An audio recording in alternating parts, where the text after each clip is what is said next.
Hello and welcome, dear listeners, to episode 112, however you want to say it, of the Reform Gamers, the show all about theology, video games, just keeping on going through the mist, even though you know you're probably going to get wrecked. I'm your Dark Souls addict host, Logan. I'm his co-host, Adam. Adam, if you were really my co-host, you would play Dark Souls with me, and then we would be like a whole other level of podcast hosts, just playing this game back to back, like just playing it together. We can, well, in March when Bloodborne comes out for free for us PlayStation Plus. Yes, we can play that together. Ring the bell. Yes. Let's do it. I think my save is probably still. I'll probably have my save on the cloud somewhere. There you go. So I won't have to totally just grind out everything again. Yeah, man. But we could do that together. Let's do that. Wait, did you finish it? I did. Mm-hmm. Because I had to keep ringing that. I was calling help like crazy, man. Yeah, dude. There were a couple bosses at the end where it's like I barely even did anything. Yeah. I was just trying to stay alive. Oh, I know. I'm like, just don't die.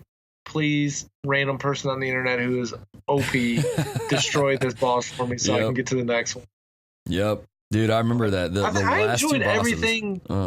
Yeah, everything but, and this is, I felt like the normal game was like a good enough challenge for me. Yeah. Like bosses at times just felt like too much, but I enjoyed just the good challenge of the getting to the boss grind where I didn't have I have no beef with someone helping me get past the boss because there was just a good amount of challenge throughout the rest of the game. But those games were just, if you've listened and familiar with the podcast back in the day, that game's done some things to me. Yep. But I still enjoy it. But I have Dark Souls 2 for the PlayStation 3. Oh, okay. At some point, I'd like to get around and play. It's not like the one that's like remastered for PS4 or whatever. We'll see if I get around to it. But I think I paid $2 for it on a flash sale. So if I never play it, I'm not worried much about it. But we'll see. I mean, we'll get to this a little bit later. But I will say that Dark Souls 2 is actually. It's got a healthy challenge, but it's also kind of easy, But I watched some of your battles. Did you? Where you were fighting some like rat in the sewers, and there was rats everywhere, and it looked like a big dog or something. The and you just Royal kept Rat Authority. Yeah. I fought that thing again last night, which I guess we'll get into that a little bit later. Keep jumping the gun, dude. It's just we're just so excited to be back on the mics, be back to recording and all that jazz. Dear listeners, just real quick before we get into the show, remember, we are on Patreon. So if you like what we do here at The Reform Gamers, you can support us over on patreon.com/reformgamers. Like all of our lovely dear patrons who have helped us reach certain milestones, who have helped us get to the point where we can put articles on the website again. And do some other stuff. A game giveaway each month, like we gave Jeff Wofford, one of our dear patrons, a copy of Celeste, which actually got to get him a gift card still. I just remembered. But yeah, but also you can support us at our $25 tier, which gets you VIP status, gets you all sorts of rewards like early access to all of our episodes, an entry into our monthly game giveaway. But our VIP tier status get you a special shout out every episode that you support us, and what it means is you're the producer of the show. The producer. I can't think of another thing that we'll add into it, but we'll come to it later. So our producers for this episode. At some point, I'm guessing these guys they're gonna make their way on the podcast at some point, I'm sure. But it's just a matter of getting all those logistics figured out. Yeah, it's inevitable. Inevitability. That's a fun word to say. Inevitability. Say it with me, dear listeners. Inevitability. It's hard to say. But these producers that we have, the VIPs for this episode, Alex Castellanos and Richard Marroquin, they can say words like inevitability without any sorts of problems. And it's written in the tomes, the lores of history, that to them, words are not hard, for they have mastered all of the words. So they are like wordsmiths. Yeah, and actually I got to I played some Everybody's Golf with Alex a few weeks ago, and he's a solid dude. I got to know him. We talked about life and adoption and work, and he beat me by I think he ended up beat me by a stroke. Came down to the wire. He tried to let me back in it. He almost choked at the end. But it was a lot of fun just getting on there. And again, first time I'd ever really hung out with him, chatted with him on PlayStation Plus. And so it was a good time, though. It was really, super cool guy. Thankful. Just, he's only really been listening to us since the beginning of January, mid-December. So for him to get, he jumped right on board to Patreon and supporting us, and just really solid dude. Really enjoyed getting to play. I keep wanting to say Hot Shots Golf, but everybody's golf. It really is Hot Shots Golf, though. Let's be honest. So wait, what's a young deer? Like, is there a name for that? What's a young deer called? Fawn? Is that a girl? That's a girl deer, though. I think that's a girl deer. You think we would know these things because we're like young buck. Young buck. There we go. Alex is a young buck on the show here. I didn't know. I thought he's been listening longer than that. Man, that's fascinating. Well, Alex, man, thank you for supporting us. Richard Marquine, you as well, kind sir. Gentlemen and scholars, these two, along with the rest of our dear patrons who help support us and make this show a thing each and every month. And again, you can support us at patreon.com/thereformedgamers. Get all sorts of fun goodies. Without further ado, hello and welcome to the Reformed Gamers. We like to start the show like we always do with a little bit of what we've been playing, what we've been reading. And man, I cannot wait to hear what people say when they listen to this episode at 1.5 times. They're like, man, Logan is just like Sonic the Hedgehog. But Adam, good sir, kind sir, Daddy of the Year. I'm going to call you. That's a weird. I'm just going to stop talking. Adam, what have you 2 months in, I'm already getting the award. I'm off the rails today. I'm a little hyper. It's been a good week. But Adam, good sir, what you been playing, man? It looks like a lot. Looks like you've been playing a lot. Yeah, well, no, last episode, it was a combination of Logan not being able to record on our usual day, me going home to visit family a weekend when he wanted to record. So it was really all my fault. I tried, dear listeners. I made a commitment. I'm gunning for 80% of the podcast this year. This one's not on me. I tried. I'd say this last one doesn't count against you because it really was my fault. I was trying to be flexible. Anyways, but all that to say, I've got a decent amount of gaming in. I've been able to, now that Hannah, we figured out her hair cutting schedule. She cuts hair basically 2 to 5 on Tuesday, Wednesday, Thursday. So I'm on dad duty. And at this stage in the game, dad duty is basically laying Ren on my chest, her falling asleep, and me trying to game while she stays asleep. So that's the secret there. It's been the secret so far. Now it's been kind of brutal at times, and you can ask Hutter. Whittington, I think's his last name. What's his last name? Me and him been playing some Fortnite together, and he'll hear Ren because we'll be like last 10 people left in the game, and she'll wake up and lose it. And I'm like, try not to die, trying to soothe this baby. I'm like, play a game. It's a hot mess, but it's been good. It's allowed me to play some single player games and kind of do some work. So talking about them now, I think the last time we recorded, I was talking about how I was maybe playing Battlefield Hardline. So downloaded this game, or I bought this game, I don't know, probably a year ago. It was on sale on one of the flash sales for like $5. I'm like, I'll probably not play the online, even though I know it has a pretty good cult following. I just want to get it for the story, kind of cops and robbers are playing as a cop. Cops and Rogers. Cops and Rogers. Cops are hunting down a guy named Roger. This game was really good. Did you ever play Battlefield Hardline? I played the beta for it, and that's about my extent of my time playing. I really enjoyed the story. There's different things that you could do throughout it when you're doing the missions. Like if you were able to kind of sneak up behind someone, and they called it like showing their badge, but you kind of freeze them with your badge and gun.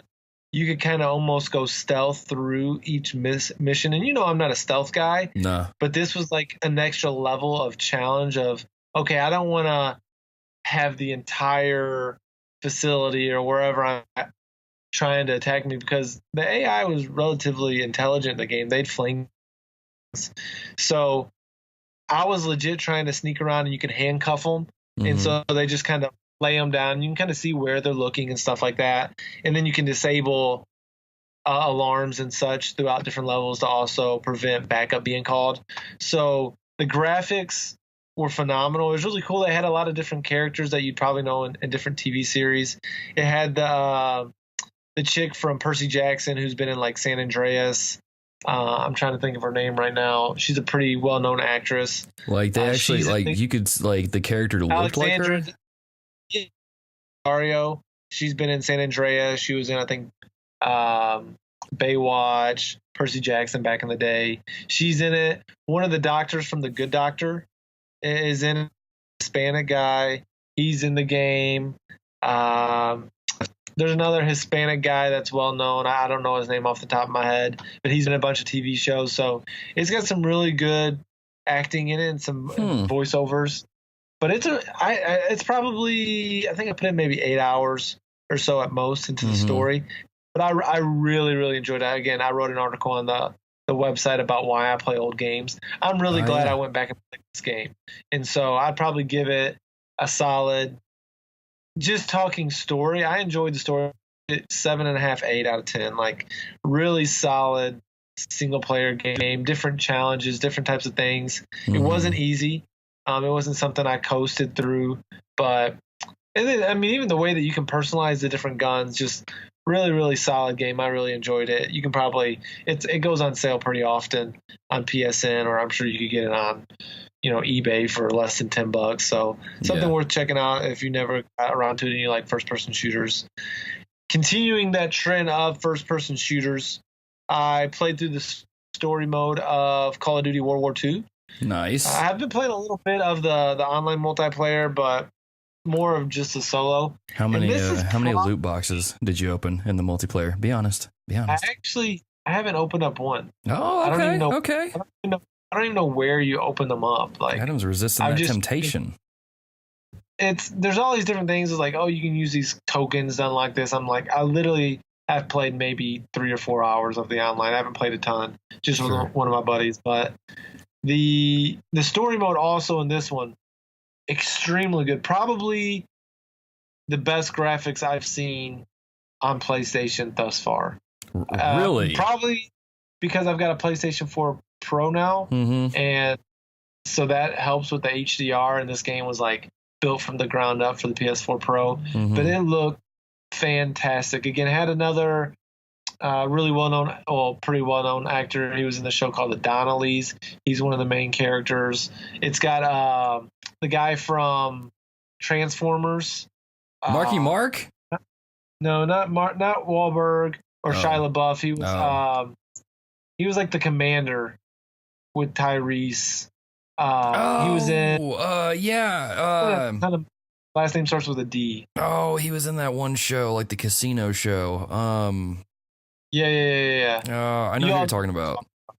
He has great hair. Anyways, he's in it, and he does a really good job. He's like your commanding officer, and just like you can see the tension and the effects that the wars had on him. Like he's just jaded, and there's all this tension of like, do we complete the mission? But knowing that if we complete the mission, all these people are going to die. So that's like the constant tension throughout the game of you've got to keep pushing. And a couple of the people are like, this guy didn't have the courage to keep going, and he disobeyed orders because he didn't want his men to die. And the other guy's like, we've got to complete the mission no matter what, even if that means sacrifice of lives. So there's a really good tension there. The game plays really well. The shooting mechanics in this Call of Duty are probably some of the best ever, if not the best ever. I mean, I would put this one up there. I mean, there's a lot of nostalgia for Modern Warfare 2, Black Ops 1. This is potentially the best Call of Duty game to come out. Wow. I mean, it multiplayer plays great. Doesn't mean I'm going to put in the amount of hours that I've put into all the other ones because I'm not a multiplayer gamer anymore. For the most part, but so you're not a multiplayer gamer, yet you're like playing Fortnite like crazy. Well, okay, you're right. That's kind of the kicker right now because that is a game that I only play with other people within my dorm. But this game, the story is great, the graphics are great, the shooting mechanics are great. It's just, again, you have all the loot boxes and stuff like that. Sure, I haven't really dove into that, but it's up there with Modern Warfare and Modern Warfare 2 as some of the best Call of Duty games. I haven't played around with the zombies, but so I'm on IMDb. Like, I've been on IMDb this whole time looking at the games that you're talking about.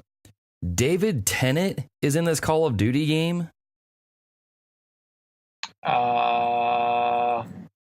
I'm not sure who David Tennant is. Is he the old guy? What? How do you not know who David Tennant is? Off the top of my head, let me pull him up real quick.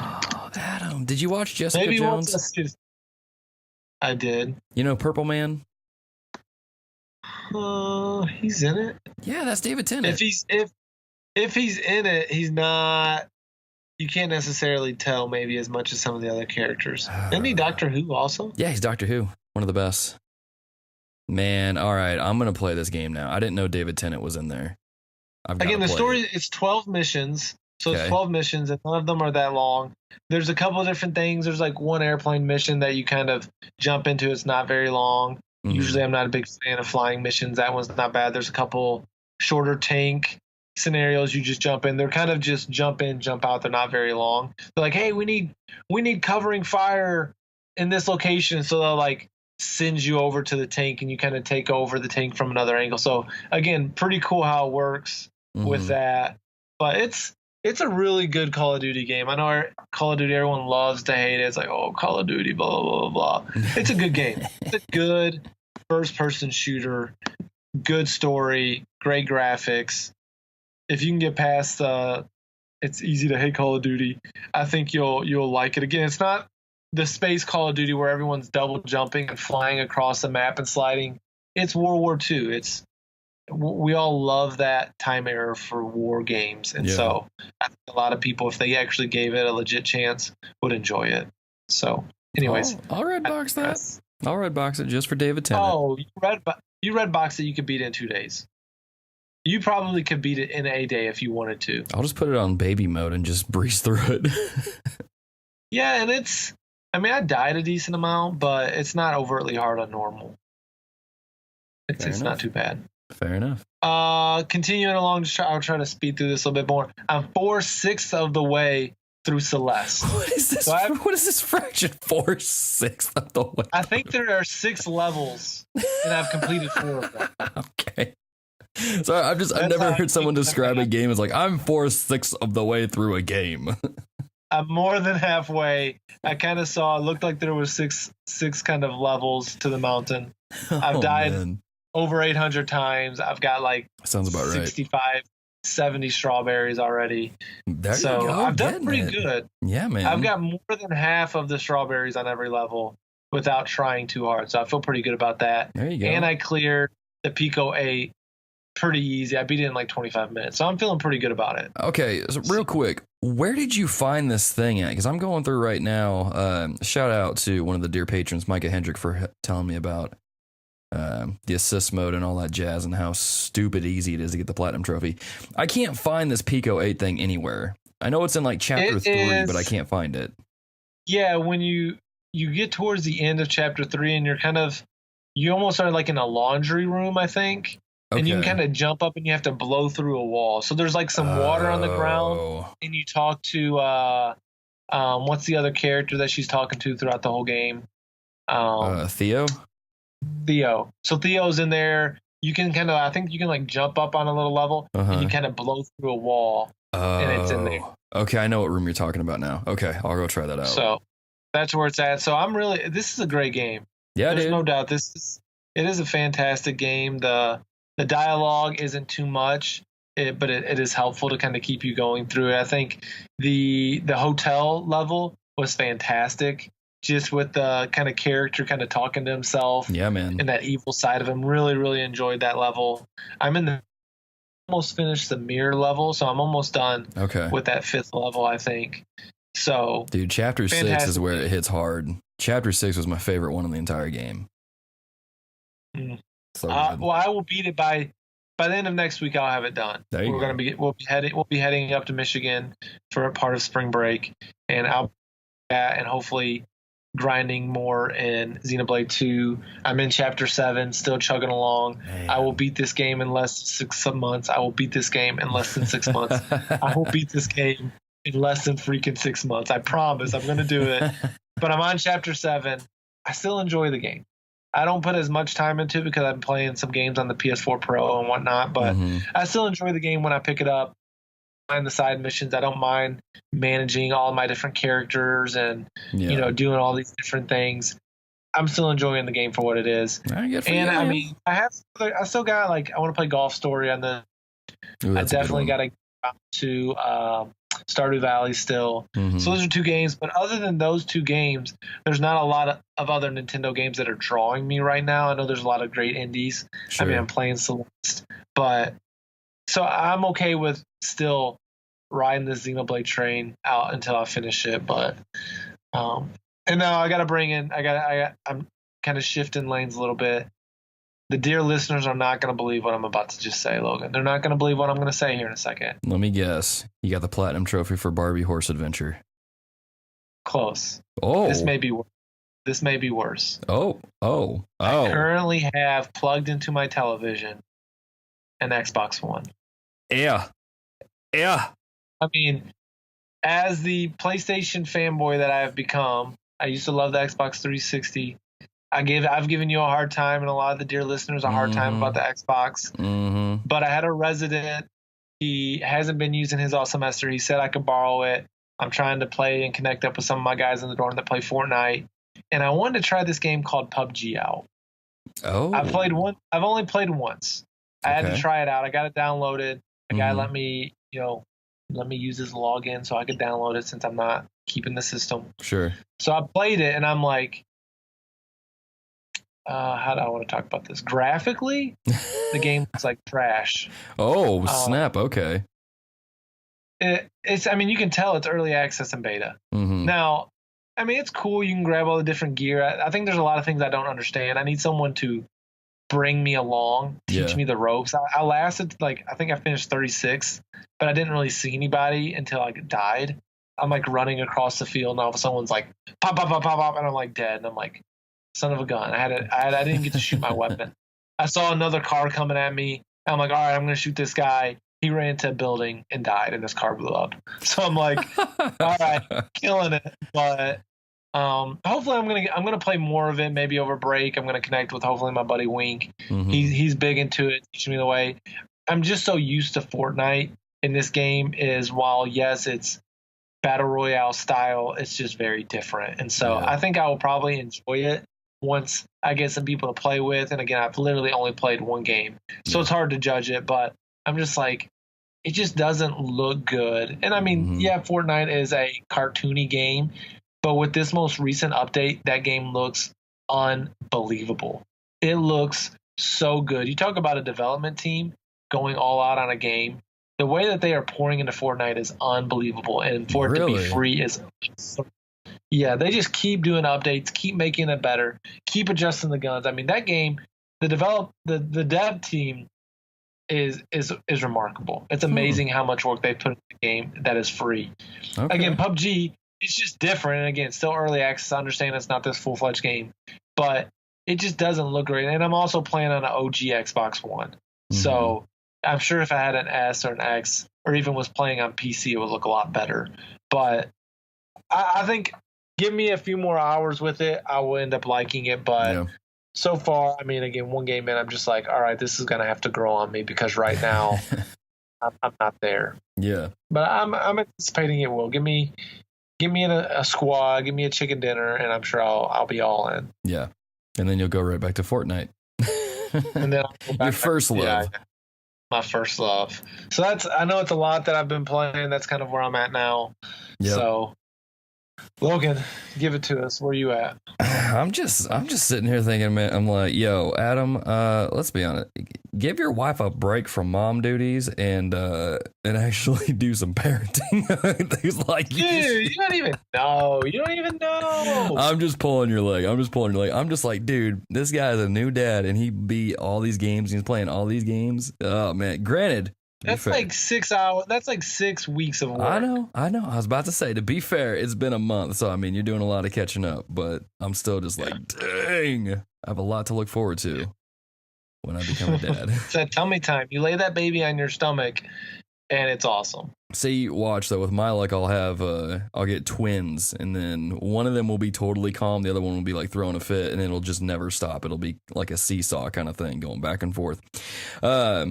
Speaking of seesaw things and going back and forth and things that have absolutely nothing to do with that, as far as what I've been playing, I have been exclusively playing Dark Souls 2 Scholar of the First Sin edition, and man, oh, this game, y'all. This game. I'm not gonna lie, this is one of my favorite games of all time now. Haven't finished it just yet. Haven't reached the end, so we'll see if my tune changes any.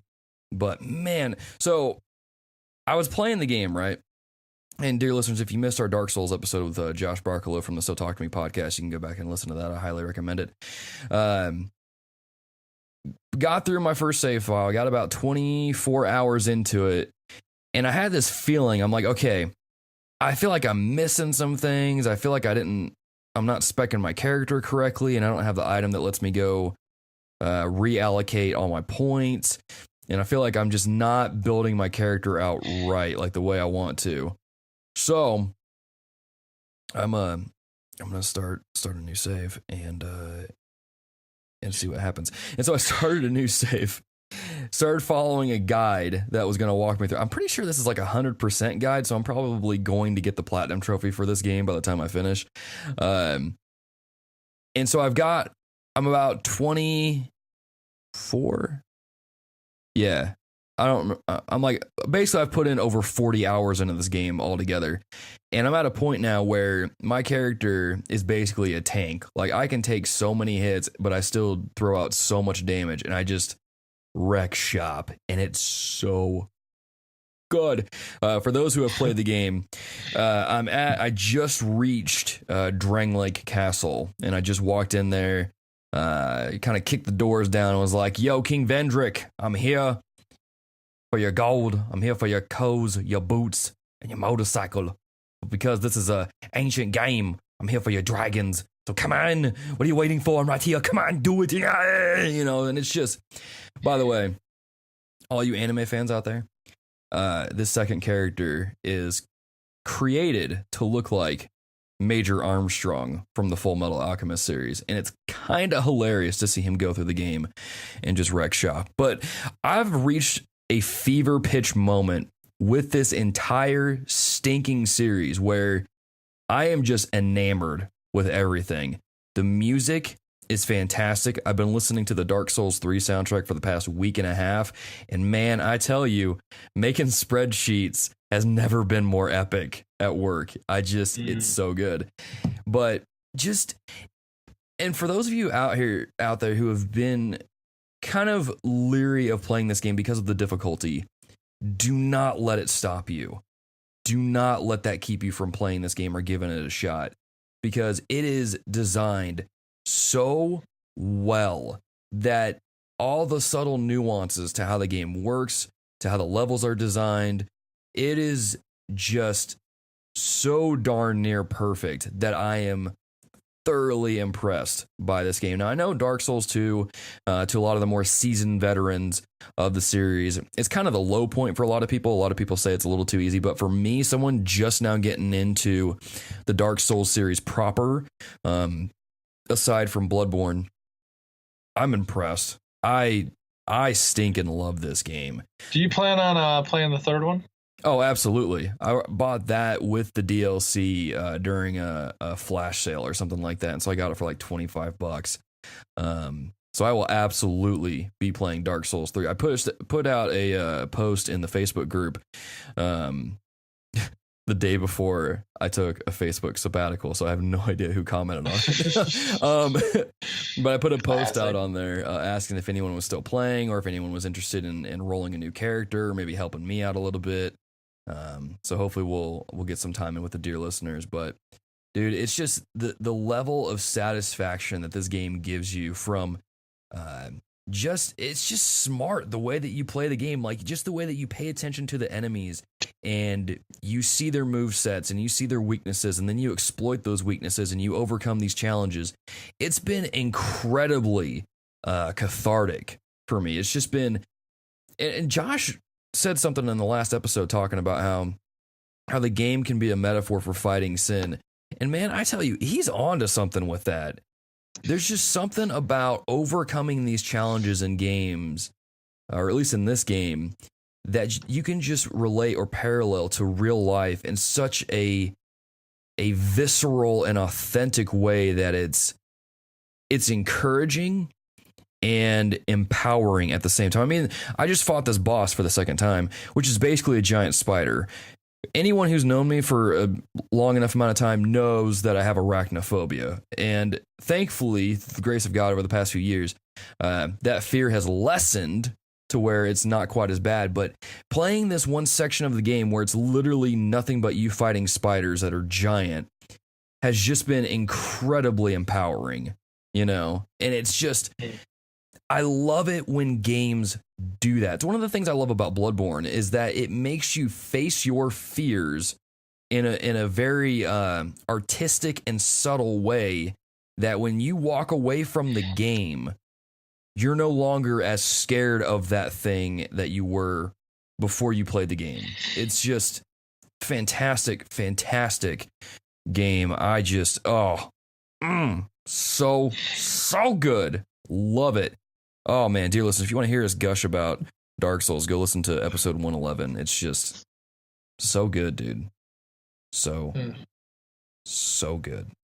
So that's the Dark Souls hour of the podcast. And so, Adam, we're gonna kick it back to you and talk about what you've been reading, good sir. Been reading as much as I wanted to because I've been apparently playing so many games and trying to be a parent. So I guess if something's been sacrificed so far, it's been my reading. But I've been reading a book I kind of shifted around what I was going to read for Black History Month. So I've been reading a book called The New Jim Crow by Michelle Alexander. I'm not quite finished. I've got probably 25 pages or so. It's been a challenging read. I'm not going to give like a full review. There's a lot that I would probably need to read again. It's challenging me. It's one of those books where I'm trying to read and not make any definitive statements immediately. I'm just trying to chew on it. I definitely don't agree with everything. I think there are times where the book is looking at mass incarceration. Specifically, she would equate mass incarceration as a tool to create a social caste system that not necessarily even in jail, but by labeling African Americans as criminals or felons, we're creating a social caste that basically prevents them from the ability to make a healthy living, to getting housing, to getting back on their feet, because once you become marked as a criminal or a felon, you might as well be a second-class citizen, because it's the system as it is, it makes it really hard to rebound. Mm-hmm. And so people keep falling into the same system of, once you go to jail, they keep falling into that trap because they don't have a way out. And so the system is kind of a part of the problem. And so I can understand definitely a lot of what she says. And I think there's a lot of truth to what she's saying. I think she really looks at the idea of the drug war or the war on drugs since I think it was Reagan when he started it. And that being kind of one of the launching points to this, what she would describe as the new Jim Crow. Now, she doesn't say it's exactly the same, and I'm not going to talk through the whole book, but she says it's definitely not the same. While there are similarities, there are definitely some drastic differences. There are times where it seems like, okay, yeah, I understand there are levels where certain drug offenses shouldn't, the kitchen sink shouldn't be thrown at these people, but at times she seems super, super, super soft, where she'll be like, almost like she'll say like, it's just drugs, it's just cocaine, it's just this or that. And I'm like, okay, I understand that some of these offenses may be extremely harsh for a first-time offender, but I also don't want to nullify or take away the seriousness of drugs. So there are some things in it that I definitely am not 100% on board with, but it's been a good challenging book for me to read. It's really stretched me again. Need to finish it, need to keep chewing on it. The last chapter is really okay, now that we have all this information of court cases and examples of discrimination and this and this and this, what do we mean by the new Jim Crow when we say this? And so it's kind of transitioning into, okay, what does this mean? And so it's been a major push in the book. So I don't think it'd be fair of me to give any type of true thought of the book until I finish it, because it's finishing pretty strong. But just a good book worth chewing on. And so I'm sure there's some dear listeners who have probably read it and have an opinion on it. Shoot me a direct message, tweet at me. I'd love to hear your thoughts on it. But it's been a challenging read. My perspective and my understandings. Yeah, man. As I've been in the Word, I am in the book of 2 Kings, and kind of listening to that. That's kind of become my morning routine as I'm getting Ren out of bed and getting her changed and getting her fed. As I'm feeding her, I've been listening to the Bible as my quiet time, and kind of just trying to pick out some key thoughts. And so as I've been going through 1st and 2nd Kings, as I was listening this morning, just thinking through, it often will say, followed the steps of his father, or he followed in the steps of his father David, and referencing back to David. And so as I was thinking through that, just thinking of how difficult, and some of this maybe even coming from this new Jim Crow book that I'm reading, the idea of breaking the cycle of the father's example. You know, how often, like, it's not impossible. There are a lot of people who had no fathers, or absent fathers, or bad fathers, and are very strong members of society and doing well and are successful. So I don't want to act like it's impossible by any means. And that's not even the example in the book of Kings. There are some kings who had horrible fathers, but yet tore down not a lot of them tore down the temples and the high places, but a few of them got rid of the high places that was different from their father. And so it is possible, but just reading through it, it's like, man, the example of the father and how important of a role that is, and how thankful I am, first of all, for the father that I have. That is, he's been doing ministry for 30-something years, and this last Sunday kind of told the church, like, hey, y'all need to put together a search team, because by the end of the year, I'd like to resign. Be a smooth transition. And so reflecting on his 30 years of ministry and 21 years at his current church, the example that he's given me, and thinking about being a father to Ren and, whatever potential children God gives us in the future, how important that is for me to be a great example, so that my children might be able to emulate me and follow my, because I could be a horrible father, and hopefully by God's grace they would recognize those mistakes and he could lead them down a different path. But it's hard breaking the pattern of bad fatherhood. And sometimes we're like, there is a degree where we all have that, but I think we need to recognize, and there's some examples there in 2 Kings, that's a hard cycle to break. But by God's grace, it is possible. And so it's kind of heartbreaking. Every time I read 1st and 2nd Kings, it's just heartbreaking to me, because they're like, you guys have so much history to look back on that is not that far along, but yet you have forgotten. You forgot the Lord. You have forgotten his protection. You forgot the way that he's delivered you out. And it's always heartbreaking whenever I read 1st and 2nd Kings. But yeah, man. Just some general thoughts as I've been reading through it recently. Sounds frustrating. Yeah, 1st and 2nd Kings. It's frustrating. Oh man. Well, as far as what I've been reading, then, I mean, there's a couple books I'm going through now, but I'll wait until I knock those out before I talk about them. One verse I have been meditating on for the past couple weeks is a verse that I tend to challenge my students with, and even myself now and again, is Proverbs 4:7, that says, "The beginning of wisdom is this: get wisdom, and whatever you get insight." And it's a short little proverb, and something that always has just amazed me. I have never forgotten this verse. One of my student ministry professors in seminary brought it up and told us about it, and just kind of encouraging us to study the word, but to also if we don't understand something about life or ministry or parent or students, it's just get out there and learn about it, And that's what I tell my students often is, you guys come here every Wednesday, you guys come here on Sundays, and you guys hear the word taught. But in all honesty, and this might be a little controversial, none of that matters if you're not reading it throughout the rest of the week. And so the thing is, you guys sit there and you complain about, oh, I don't know how to share the gospel, or, oh, I don't know how to pray, or, oh, I don't know how to fight sin. It's like, then learn. Proverbs 4:7 straight up says, the beginning of wisdom is this, get wisdom. Get is a verb. It's something you do. It means you go out there and you get it. So if you don't understand something about scripture, if you don't understand something about life, if you don't understand something at all, then go out there and get after it. Go out there and study, read some books. I know some of my students and maybe even some of our dear listeners don't particularly like to read, but if you don't read, you'll never learn anything.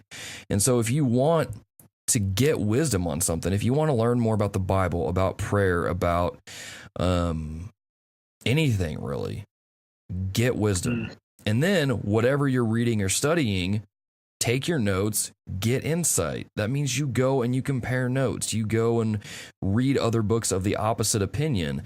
And I mean, it kind of goes back to why we even talk about what we've been reading here on the show, is to, one, kind of keep each other accountable in one way or another, but to also let you, the dear listener, know that there's more to life than video games.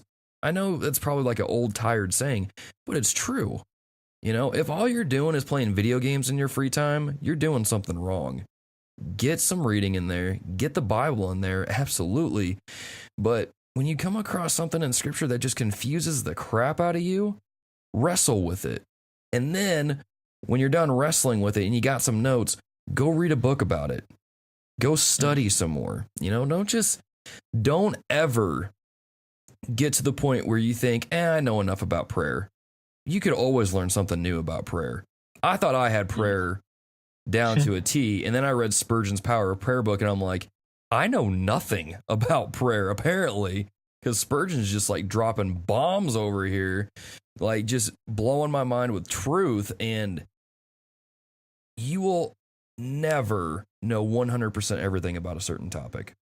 But that shouldn't stop you from learning. So, dear listeners, I'm going to encourage you with this, as well as I'm going to encourage myself as well, is get out there and learn something. Get out there and study something. If you don't, like I said, if you don't know about prayer and you want to know more, go read a book on it. If you don't know about, I don't know, you fill in the blank. I'm sure the Holy Spirit's telling you something you could go learn right now. But like I said, as that Persona 5 song would go, get up, get out there. Da-da-da, So that's what I've been reading. If you don't know, now you know. If you don't know, now you know. And that's the more you know. Old school. Do. All right, Adam. What's going on, man? Speaking of stuff we don't know, man, you got any news that you can enlighten us with? Whew. Yeah, we're going a little long, so I cut out one thing. There was mini news. There's a movie coming out starring, it's about flaming hot Cheetos. I don't know why. That's your little teaser. Go look it up. We're not going to discuss it. This is the most important news of the entire episode, Adam. Flaming Hot Cheetos, a movie about that tiger or whatever kind of cat it is. Chester Cheetah? Chester Cheetah apparently is going to be in a movie about Flaming Hot Cheetos. Go look it up, read it. There's your little teaser. What a time to be alive. How? What a time to be alive. How are they going to make a movie about Cheetos? I have no idea, but they are. I'm going to watch it. First up in our news, this article is actually submitted by our dear patron, Alex Castellanos. Yeah. This is via Kotaku. It says, after months of controversy, ESRB will add in-game purchases label to games. It says, as pressure from pundits and politicians, blah, blah, blah, blah, talking about in-game purchases, they're going to be adding them to the games. Now, what's key to note in this is that any game that allows you to purchase anything in the game will have this notation on the box art. It doesn't have to be just loot boxes. It doesn't have to be just an expansion pack. So it could be, it could be loot boxes. It could be expansion packs. It could be peripheral stuff like outfits, any type of add-on, any type of opportunity where you can put your credit card in. So basically every game ever created in the last 3 years. I was gonna say, it sounds like this is like every game that comes out nowadays. Yeah, there's always some ability for some sort of microtransaction, whether that's, again, if it's encouraged or forced or just total, like, hey, you can buy this outfit for $1.50 or whatever. All of those things are going to be included on this. And now they asked why they didn't approach it and put loot boxes. And per the article, it says parents need simple information. And this is coming from Vance. Let me see if I can find his first name. Patricia, or it's a ESRB president, Patricia Vance. So I'm assuming that is a she, but it could be a guy. But anyways, he or she says, parents need simple information. We can't overwhelm them with a lot of detail. We have not found that parents are differentiating between these two different mechanics. It says, basically, loot boxes are. So they hear loot boxes, and that means nothing to them. Mm-hmm. Someone who claims they do don't really understand what a loot box is. So it's important for us not to harp on loot boxes per se, but to make sure that they are capturing loot boxes, but also other types of in-game transactions. So Logan, what are your thoughts on this idea of marking basically every game that's been made in this generation as in-game purchases? Because I mean, that if you think of the App Store has to do this. Yeah. Any app that you download that has this, it's marked within the app whether the parent sees it or not, and they can put in, passcodes to prevent children from buying stuff in apps. Yeah. But in video games, that necessarily hasn't been the case if their parents' credit card was saved on, say, PSN or whatever. Yeah.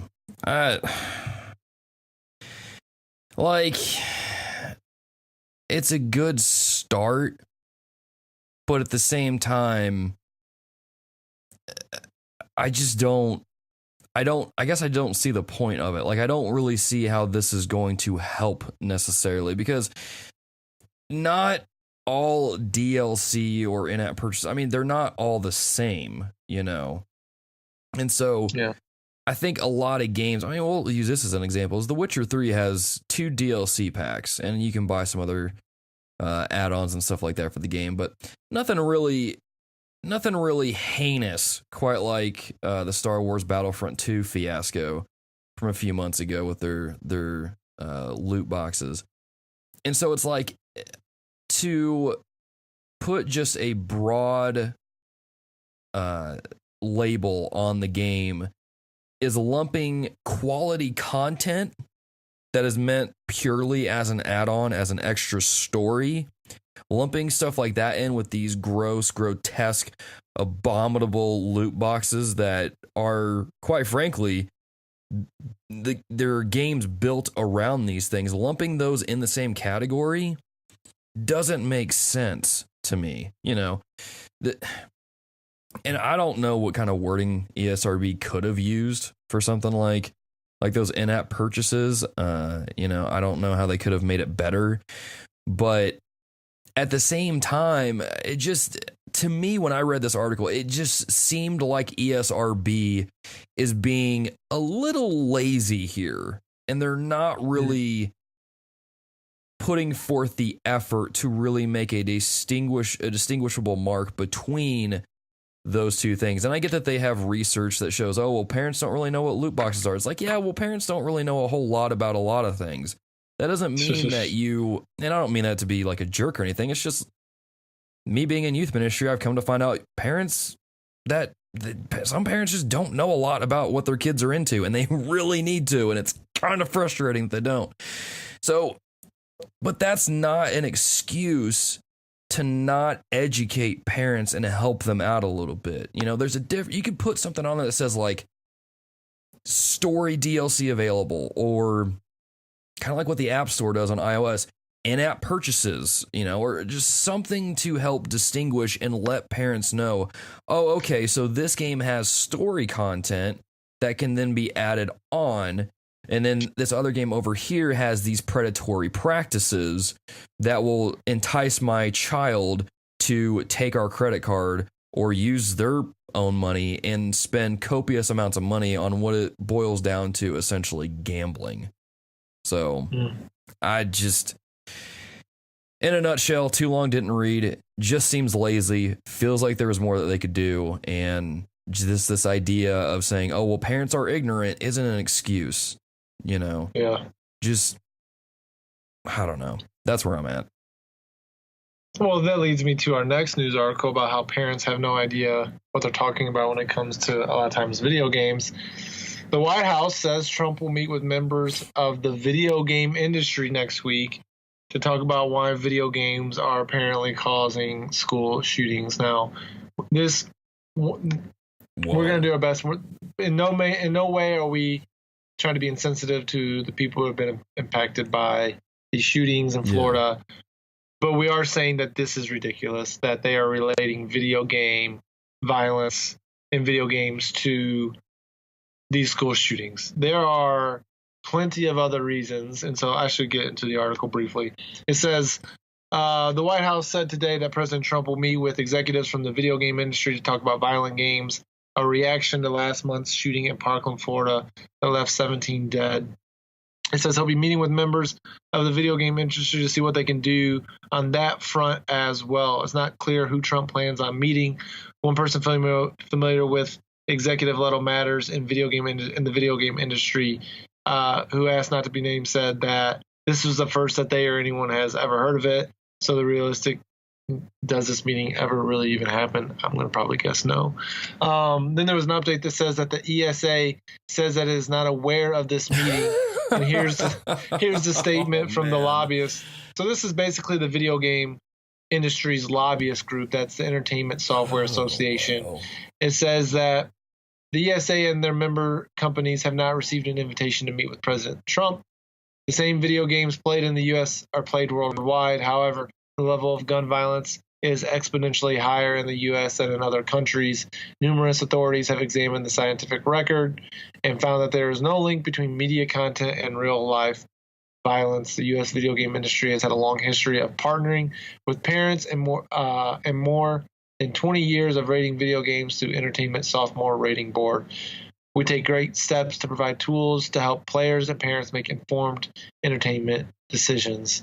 So we don't have to wrestle here too long because we know that the community just kind of scoffs at articles like this. But like, seriously, Logan, like, are we back to this argument? Like, there are so many other reasons that these things are happening, like a lack of care for image bearers, a lack of love for people, along with other mental issues that are involved in this. And yes, some gun-related issues, but it is not video games' fault.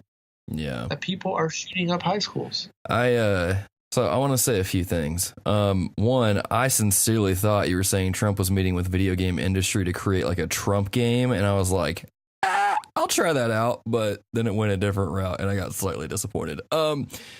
Presidential sim. Dude, no joke, I would play that. That would be interesting. It would definitely be interesting. Dibs on being I don't know. I be the governor, but the governor president. Oh, that would be perfect. Presidentator.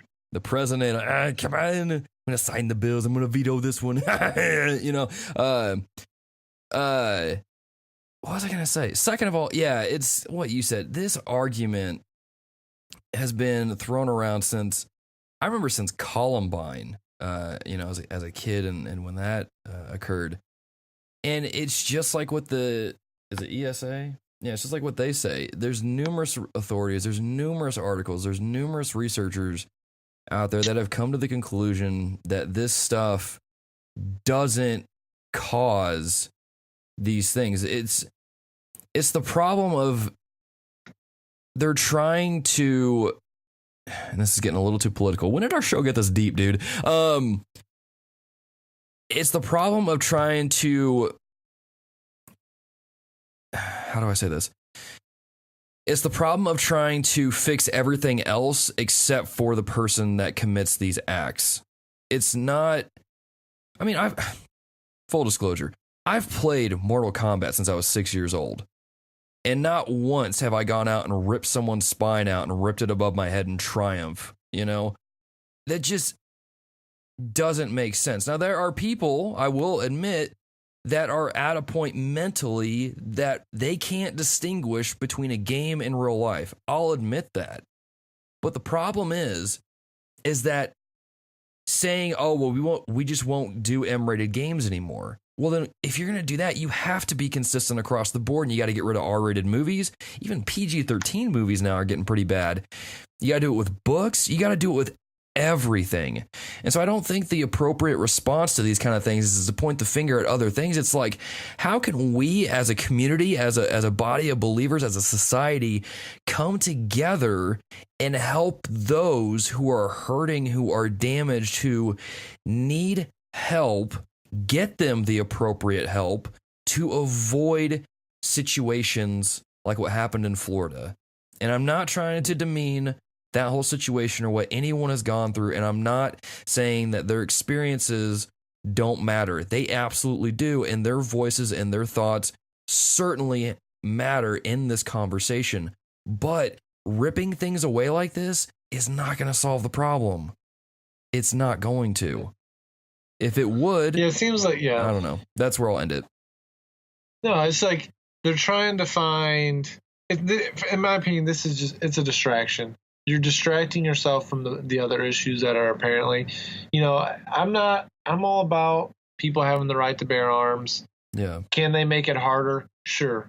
As a guy who doesn't have a bunch of issues, who has a clean record, they can make it as hard as they want. I'm probably going to be able to get a gun because I'm a sane person without a bunch of issues, and I'm not a criminal, and I haven't done all these things.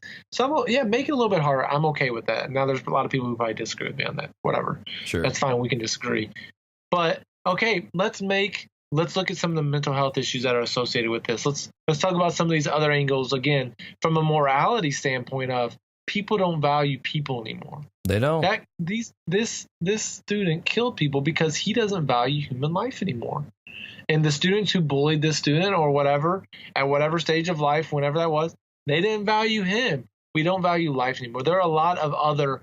This is a very complex issue, and this is a distraction to looking at the video games are not a part of this complex issue. Yeah. It's just not. To try to make it is it's just ridiculous. And there's a word I'm looking for that I can't think of right now off the top of my head, but it's a distraction that needs to be avoided. So for him to be meeting with these people to talk about video games, meet with some people that really matter. Don't meet with them about video games are not a part of this complex issue. There are a lot of other reasons that this stuff's happening. And so I'll finish it off there. I mean, I'll add this one last thing. And this is something that I've brought up multiple times on the show.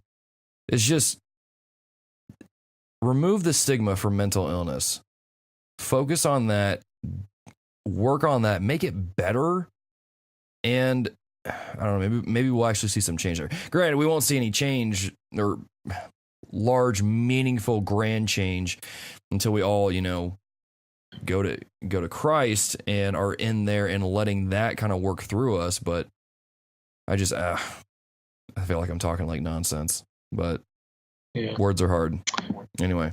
Well, yeah, we'll just kind of touch and go on there, but just something, again, another article that was shared with us in our podcast page and Patreon. Moving on, we also got, beginning of March here, recording this here on March 1st, next week, podcast being released. Means we get free games with Xbox Games with Gold and PlayStation Plus. I love me some free stuff. They feel free, but you're really paying with it. Anyways, don't ruin the illusion for me, Adam. The illusion. It's illusion. What is it? What's this? They're like, it's magic. He's like, or tricks. He's like, no, tricks are for an appropriate person. It's like, it's illusion, Michael, illusion. But anyways, Xbox One, your free games with Games with Gold. Trials of the Blood Dragon. You got that all month. Check it out. You got Super Hot. I didn't know what this game was until I watched the trailer. just super hot. Oh. Where time only moves when you move. So it's like a puzzle game shooter at the same time. Looked really interesting. That's March 16th to April 15th. Xbox 360 also playable on the Xbox One. You've got Brave, the video game. So if you're a big fan of the movie, you can now play the game from March 1st to the 15th. And then you got Quantum Conundrum. Man. March 16th to 31st. Xbox, man. Killing it. Can I believe they're giving away a copy of Brave, man? Kicking myself for selling my Xbox now. Ah. That's a tough month for Xbox. Right as I get one. Son of a gun. Rough month. But on the flippity flip, PlayStation Plus brought it strong. Possibly. Are they bringing the super hot fire? They're bringing the super hot fire. Possibly the best month in PlayStation Plus history. Ooh. On the PlayStation 4, you're getting a little game called Bloodborne. We mentioned it earlier. Ooh. It was a 9 out of 10 across most media markets when it came out. Oh, man. Fantastic game. If you like, again, Logan's been talking about all this Dark Souls action. If you don't want to buy it and you got PlayStation Plus, this is basically the same game. It's got a little different feel to it. It's got some different nuances, but very similar play set. I mean, I think is it made by the same people? Yeah, it's made by the same developer. So there you go. I think this fighting was considered a little bit faster, if I'm not incorrect. Yeah. It's a lot less clunky than Dark Souls proper is, but fantastic game. Dear listeners, hit me up if you're going to play it. 6th Roman on PS4. Hit me up. We'll play. Also, in a super underrated game, a game that, knowing that I'm going to be able to have it free, I don't replay games, but I might download it and play through it again because it was such a fun 3D platformer. Ratchet and Clank. Ooh. Also, 2 fantastic games on PlayStation 4. This game, man, I can't even imagine how good it would look on my PlayStation 4 Pro. It looked good on the OG PS4 I had. Yeah, man. Great 3D platformer, fun story. I heard it made the movie not that good because it's basically the exact same thing as the movie, but really fun game, funny, across the board, great game. Also, you got some PS3 and Vita titles. Go ahead. I'll just say real quick. Actually, fun fact: I wrote a review for Ratchet and Clank on PS4 for the website, thereformedgamers.wordpress.com. Gave it a perfect score, actually. What? I thought it was that good. It's that good. I look forward to getting the platinum trophy. It was really, really, really good. It was really good game. So, some of the other games that you're getting on the PlayStation 3, Legend of K, per Jesse Knopp, he said this is a fun platforming, I think 3D platforming game, he also said. So, hey, might be worth checking it out. On PS4 and PS3 cross-buy, you're getting Mighty Number 9. That was a game that was big on Kickstarter that never really, it was like a Mega Man clone that didn't really, a spiritual successor, that good. Done by the same creator. Also a game on PS Vita, PS4 cross-buy, a game called Claire Extended Cut. Don't know much about it. Oh, really? Put. Did you play it? Oh, there you are. I thought I lost you. No, it's just been on my wish list forever. So now I'm glad I didn't buy it because now I can just play it for free. So yeah, I couldn't tell. It looked a little at times scandalous in some of the pictures. So I'm like, oh, did it? I don't know. I don't know. It's just sometimes it's almost too anime for me that I get nervous when I hear you. The game is called Clay. That's fair. And lastly, but not least, a game called Bombing Busters, PlayStation Vita, PS4 cross-buy. Never heard of that. Now, transitioning very smoothly into our next news of note, starting in March of 2019. So, it's really, like a year away. This is kind of ridiculous that you had to tell us this, but thanks, I guess, for giving us a heads up. PlayStation Plus will no longer be offering PlayStation 3 and PlayStation Vita titles this time next year. Sacre bleu. Pour out one for your PlayStation Vita, your PlayStation 3. How dare they? But the good news is any titles that you've already redeemed, you will keep them as long as you have your PlayStation Plus subscription. So that makes I'm sense. glad about that. I'm really not... I understand. I understand why they're doing this. It's like, yes, you are appealing to a certain crowd of people, but if you can give better PlayStation 4 games of higher quality, why not focus in on that and maybe add PlayStation VR, something like that to it? Yeah. Would I love to get PlayStation Vita games? Sure. But usually it's like one PlayStation Vita game every couple months that it's like, oh, this is a game I was actually wanting to get around. Games like Sever, games like Grand Kingdom, Tearaway. Some of those games have been great Vita giveaways and some great PlayStation 3 giveaways also. There's been some good ones there also.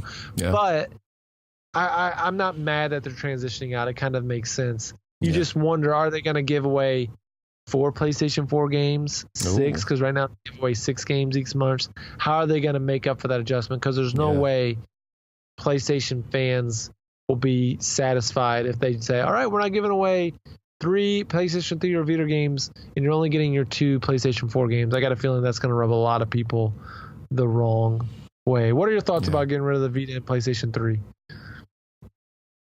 I don't care. Like, I don't mean to be rude, but it's just like, we got to move on at some point. The Vita is a dead handheld. I'm sorry.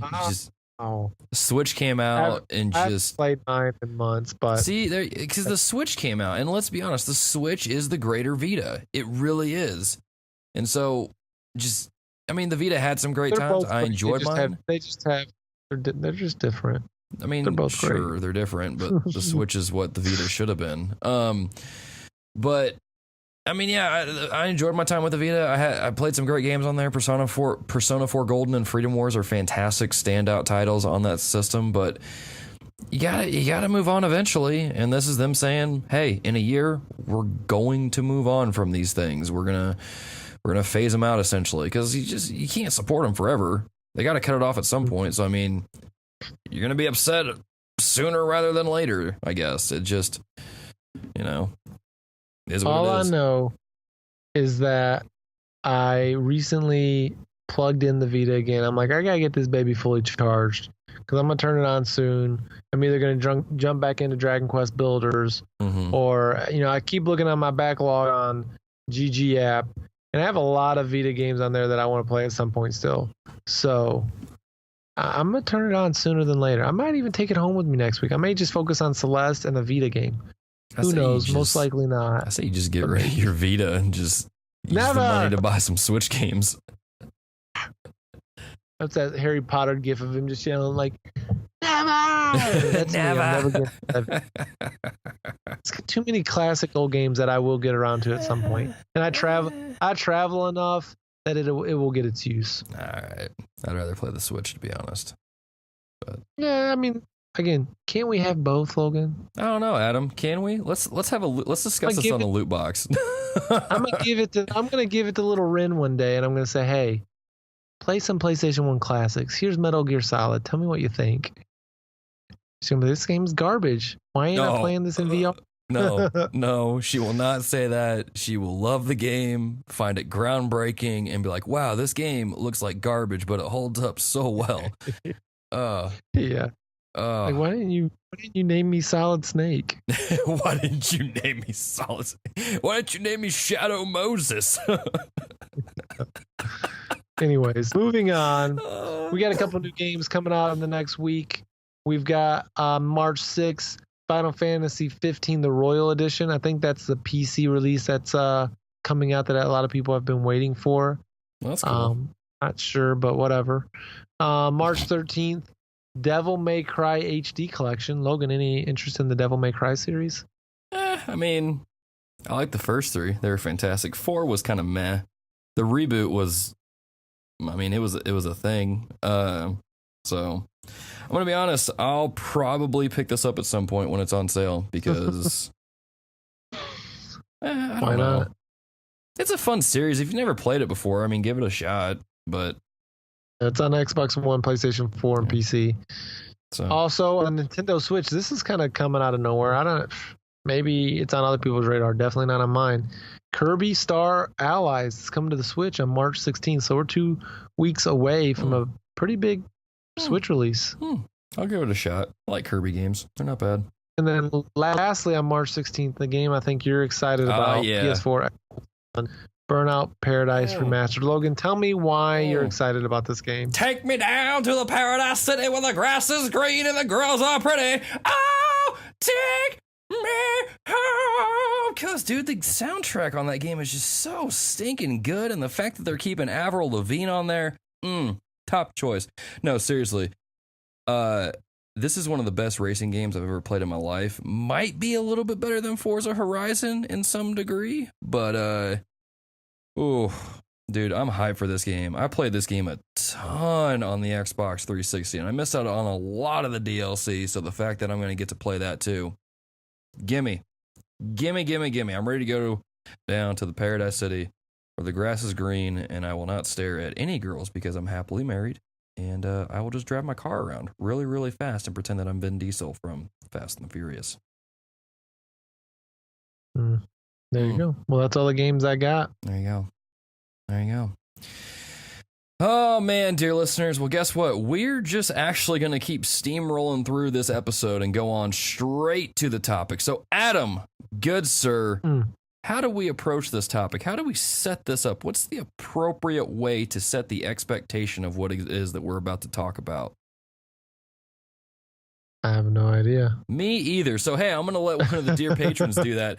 And one of the dear patrons, Gareth, actually brought this topic up to us about this idea of online anonymity, with how when we play games online, and of course we're anonymous, especially if our gamer tag says nothing about our names, how does that contribute or encourage bad behavior? And of course, we were coming at this from a biblical worldview, so of course, sinful behavior. How does open sandbox online games, or just online games that allow you to do just about anything, how does that affect you? Does it let you live out your deepest, darkest desires? Or are you the kind of person who, like me, when you play a game like Grand Theft Auto, you obey the stop signs, you obey the crosswalks, you try not to run anybody over when you're driving, even though the person driving in front of you is driving insanely slow? What do you do, dear listener? So, Adam, good sir, what do you think, man? Do you think the fact that we can be online and anonymous encourages poor behavior in people? Well, I would say in many ways, anonymity is not, from a Christian perspective, your friend. Anonymity provides, it allows you to give into some of those desires. I think of this from one perspective, of a purity perspective. There's an idea of, there's three things. If you can get rid of one of these three things, you can usually prevent giving into some sort of sexual temptation. One of them is access. If you can remove access, if you can remove being alone, and if you can remove being some of that anonymity of, like, no one's going to know that this is happening. Yeah. And so if I can remove one of those things, I can usually prevent myself from falling into the said, purity sexual temptation. And I think that is true, and a lot of times in our spiritual walk, there's often people say, who you are isn't you're not the person that you are when you're in front of everyone. You're the person, you're really who you are when you're in private. Are you the guy who's going to be obeying the laws? Are you the guy who is going to be saying the right things and treating people the right when you're not out in public, but when you're by yourself? When you are by yourself, are you, some of the things am I abandoning the word? Am I abandoning my principles? Am I abandoning the truth of God's word and kind of going out and doing my own thing because no one knows except for God that these things are happening? Yeah. And so I think in many ways, anonymity can be a dangerous tool. Now, when we talk about this in regards to video games, we're talking about fictional things. So sure. At the same time, I'm not going to sit here and say, like, just because you're playing a video game and no one may know your gamer tag or this or that none of it matters, or that it matters so much and it's this big sinful thing. I think that running stop signs, doing all those crazy things in GTA really don't matter. But there are aspects, again, and we've talked about this at length with Witcher and Grand Theft Auto. Okay, am I going into this strip club and doing these different things that I know I should be trying to avoid? Or am I indulging in those things because no one's going to know that I'm doing these things in video games? Mm-hmm. You know, if that's okay, I've got all these barriers put on my phone, on my computer. Again, just thinking purely about some of the sexual impurity issues. Okay, I can play this game, and while it may be just pixels, it's getting my mind going to a place, but no one knows because I'm playing a video game. Yeah. Okay, that's where anonymity is becoming dangerous. It's really funny. And this is, he would probably hate that I said this, but one of my RAs, I'm friends with them on PlayStation Plus and whatnot. And so one day I'm on there playing, and he does GTA Online like all the time. He loves it. Him and his buddies, they do some of the different races and heists and things like that. But one day it said Jacob blah blah blah, and it said GTA 5 in a strip club. So I take a picture of it, for shame, and I send it. I send it to him, and I'm like, "Hey, bro, what are you doing?" And he's like, I wasn't even in a strip club. It wasn't true. And so I'm just like cracking up. But again, it's like that's a degree where I'm almost glad that it kind of brings that out. Again, I trust and believe that he either wasn't in one, or I don't know, maybe he had been in one and it just kind of had that status still. Or maybe he just drove by one and just being in the proximity of it, made that notification pop. Who knows why it said that in his like on the friends list that he was in the strip club. But super funny, got to laugh at him, kind of held it over his head for a while. But there's degrees where, okay, if there's not that somewhat accountability of like, I want my wife to know a lot of times the games that I'm playing, the things that I'm doing in games, if there's a lot of that sexual content, to help keep me accountable. I don't want no holds barred, no one knowing what I'm doing in this, because I know my sinful flesh. Mm-hmm. Sin is going to be drawing me and tempting me to do things, even in video games, that I shouldn't be doing. I don't have a problem with guys in video games. I'm not going to go out and shoot people, but there are visual images in regards to some of the sexual things that can lead me to temptation if I'm not careful. So I just need to be aware of that and put in some stop gaps, some boundaries, some guards to help prevent me from totally, unleashing some of those darkest desires. You think of things like, we could talk about Mass Effect and the ways that you can do sexual things with different partners. Mm-hmm. That's a whole other conversation of if those things are bad. I would say we should be trying our best to avoid them. Yeah. But I was going to say, like, because you mentioned something that I had just been thinking about the entire time listening to you talk, is that this whole anonymity thing, it sounds like, when done the wrong way, it sounds like it removes all accountability. Yeah. And consequences most of the time. Yeah. Yeah. Because, especially when you're online, no one knows who Ladies Man 217 is. That's a Transformers movie reference. No one knows who that is.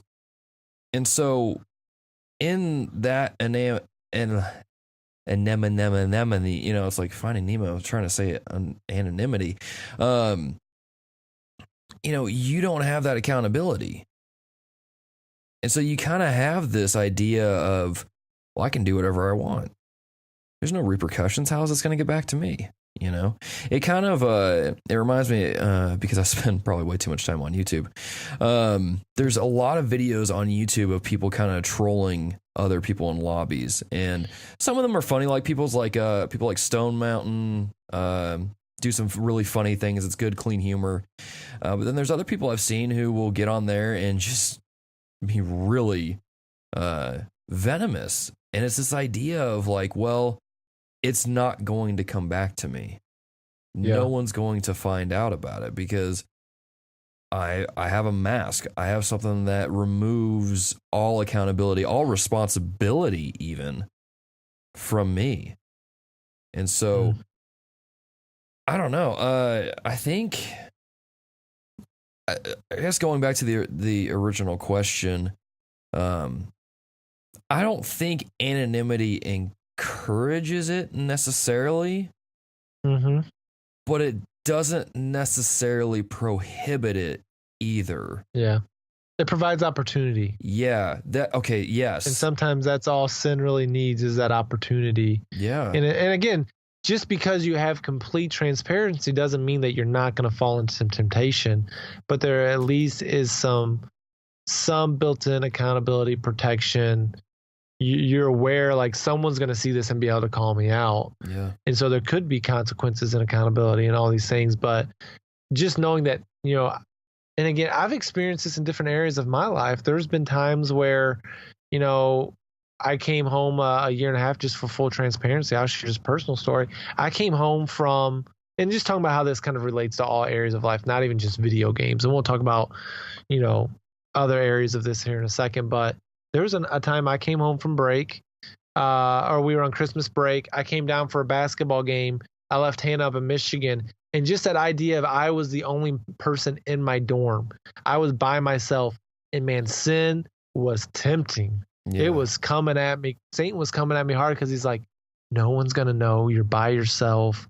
All these, just throwing all these things. I'm like, get my phone out of here. I got to escape this. I've got to get out. Like, I've got to avoid this at all costs. You're like, Tony Reinke, come break my phone in half. Yeah, but it was like that idea of there's no accountability. I could jump on this or that and no one would ever find out. That idea of anonymity was tempting. It provided opportunity that if my wife was around, would not have been there.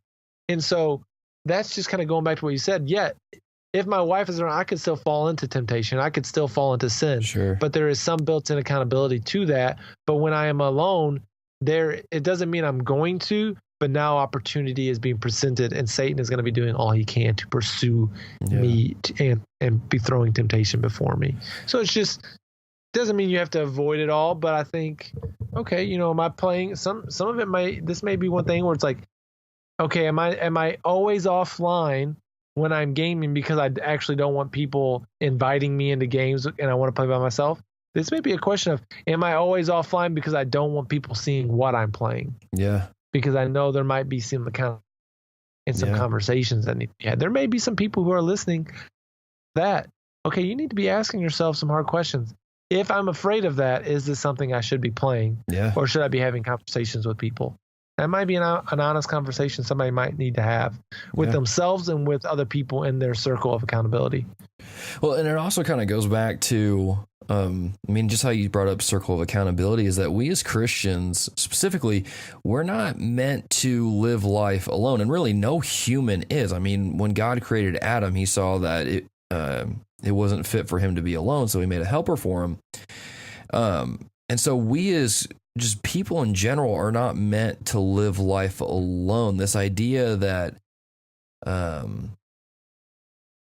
lost where I was going to go with this, but just this idea of anonymity. It's like this idea that we can just remove all responsibility and all accountability and all that jazz from us to just kind of do whatever we want is incompatible with Scripture. And a lot of times we tend to try to hide these things that we're ashamed of, but we never actually really deal with the issue of why we feel shame with that. Kind of like what you were talking about. Some of us need to have that honest conversation where if we have to hide something that we do, is it really even worth doing? Because think about it this way, dear listeners. Just because you think you're anonymous online, just because you think, no one's going to find out who, again, Transformers reference, just because you think that no one's going to find out who Ladies Man 217 is, does not negate your responsibility to God. It does not negate who you are as a Christian, and it doesn't remove you of accountability, because we might be anonymous to everybody else, but God knows exactly who Ladies Man 217 is. Yeah. That name don't fool him. And so you might get away with doing whatever online, not just in video games, but that doesn't mean that God's going to let you off the hook necessarily, because God sees it. Now, I know we often probably don't think about that because that might be a little creepy, but let the creepiness factor of God watching you at all times sink in. I mean, he's all knowing, And so, and it kind of got me thinking while you're talking, Adam, about responsibility and living in community and how we are meant for accountability. I'm going back to what I preached to students this past week in 1 John 4, verses 20 and 21, where John's talking about how if we say we love God but we hate our brother, we're a liar. He's saying that we must love our brothers and sisters in Christ. And when you're online hiding behind, your username and using that to demean or belittle people or say some just vile things to other people and or even just use a gift of God for a purpose that is not honoring to Him, you're not loving.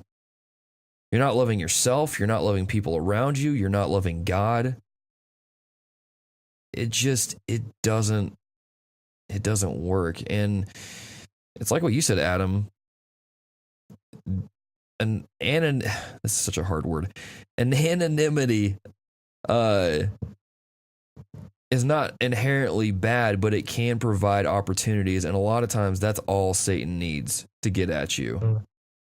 And if you're not running out from it like Joseph did, how Potiphar's wife tried to get at him, if you're not running away from it and you're just letting it sit there, what are you doing? Yeah, I mean, you even look at even the story of David with Bathsheba and killing Uriah. Yeah. He thought it was covered up, but all of a sudden Nathan's telling a story because the Lord revealed it to him, being like, you're that man. You're the guy who took the other guy's sheep and killed the man and all these things. And so it's like, as much as we think we may have covered up something or did something and no one knows, like you said, God the Father knows, and He's more important than any earthly person. That's who we should be fearing, is Him, not XYZ person. But I don't know. Again, there's so much to it. I mean, we could talk about Twitter, getting behind Twitter handles and the way that people harass people online. There's constant, because people think, and then you have those moments where like someone tracks them down, and it's like, you're not as anonymous as you think you are. You are a person. I'm gonna find you and hopefully be able to get some legal things with this. And so I think it's just as a call to Christian of, we are called to set ourselves apart and to be better. And we have to be aware of how anonymity, both in video games and social media, the internet, all things included, affect us as believers and can provide opportunity for temptation. And so sometimes being aware of it can be good enough, but then there's other times where we have to go against that. And so just something to be aware of. Yeah. Well, one thing I do want to talk about real quick before we round up is how can Adam, how do you say this word? Anonymity. Thank you. Gosh, that word is so hard for me to say. How can it be a positive thing for Christians? Or can it be? I think, I don't know.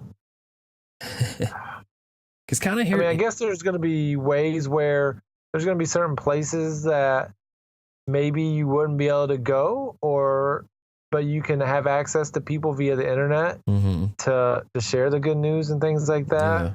There's a degree of where if you're online and people don't know you could have freedom to share the gospel, because if that person doesn't like you, you may never play video games with them again anyway. So why not be bold and share the gospel with them anyways? True.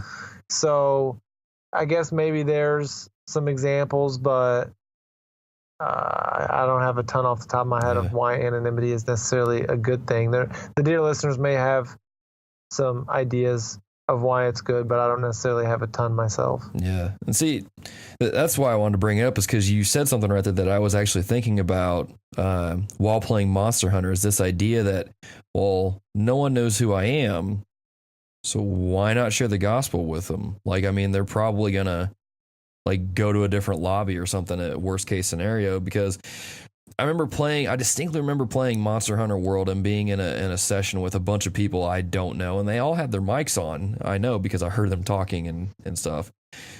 And I remember sitting there next to my wife, and I kind of muted my mic, and I was like, what do you think like I took my headphones off and asked her, I'm like, what do you think about me like jumping into these sessions where no one knows who I am and just sharing the gospel with them? And she's like, well, why aren't you doing that right now? I'm like, I don't know, because it's awkward. Like, should I do it? And she's like, yeah, you should do it. Why are you like, what are you so afraid of? And I'm like, I don't know. Maybe it'll be bad. You know, but it's the thing of like, no one knows who you are. And that can be a pitfall for some. But we as Christians, we all live a life of responsibility, of accountability, and I think we can use accountability to honor God in some ways. I don't know. Let's start that conversation, dear listeners. Let's see what that looks like. Let's see what ideas we can come up with, and I don't know, maybe jump into sessions on Monster Hunter World or Dark Souls and try to share the gospel with people. Actually, funny story about that, because I was playing Dark Souls 2 and streaming it on twitch.tv/TRG podcast, and there was this character that kept jumping into my game. His name was like Dennis or something, just trolling me, dude, just really messing with me. And there was a point where I shared the gospel with him, like just on Twitch.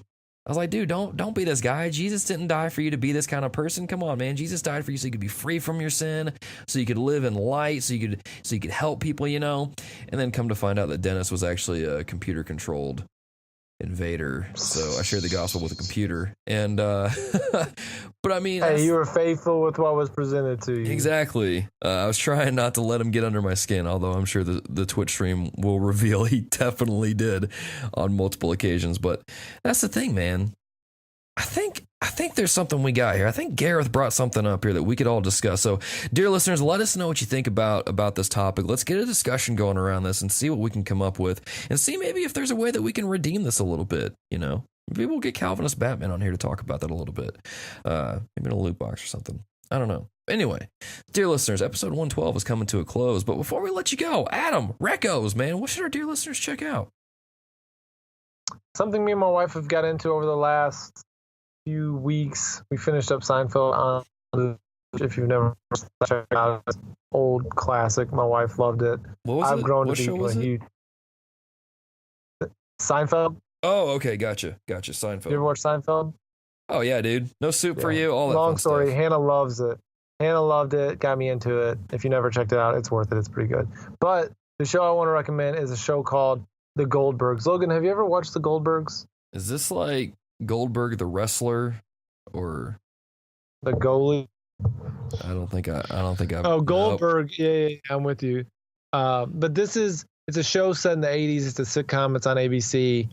It's hilarious. I love the show. A lot of the references, like the kid, it's like I follow like an 8 or 9 year old, and they were talking about the super, like the regular Nintendo when he first got that one. So it was a fun episode. He's talked about wrestling. It's talked about DeLoreans. It's talked about all these like pop culture references. So I didn't grow up necessarily in the 80s. I was more of a 90s kid. I mean, I was born in 86. So before I really knew what was going on, I was in the 90s. But it's a really funny show. If you're looking for just a new sitcom to watch, I recommend The Goldbergs.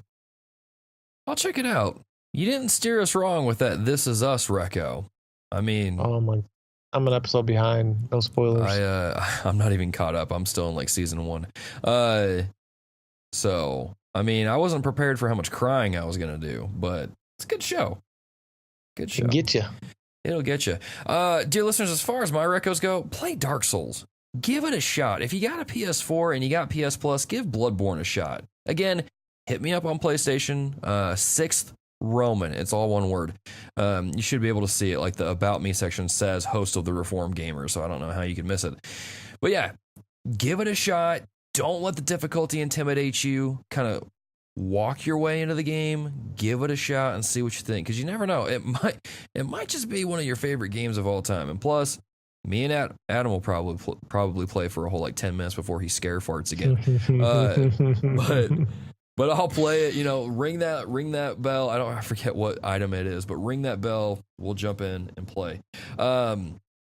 Second reco, which really you could do this. You can combine this one with Adam's reco. But spend time with your spouse, family, friends. Maybe watch a movie or a TV show or something. It's just, as I get older, I realize how little time there is in a day.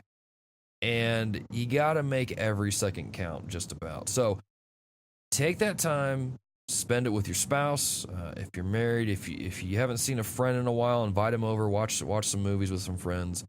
Or even if you haven't seen your family in a while, maybe give them a call and go see a movie with them if you can. Just redeem that time. Redeem that time that God's given you, and just spread that love. Spread that love like butter. You know what I'm saying? Hang out with some people. Oh, man. Anyway, dear listeners, thanks again for checking out this episode. Thank you again to those who support us over on patreon.com/thereformedgamers. As always, if you like what we do here on the show, head over to patreon.com/thereformedgamers and consider supporting us, helping us grow, and get yourself some fancy perks, some sweet swag, like early access to all of our episodes, an entry into our monthly game giveaway, access to our new show, The Loot Box, and anything else that we have on there.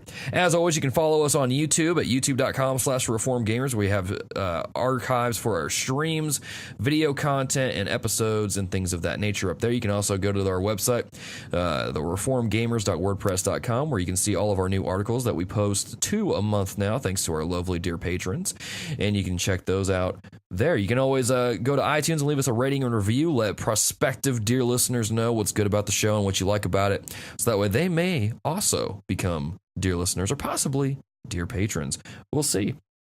But as always, you can follow us on Twitter at TRG Podcast. You can join our Facebook group and all that fun stuff. And until next time, dear listeners, GG and amen.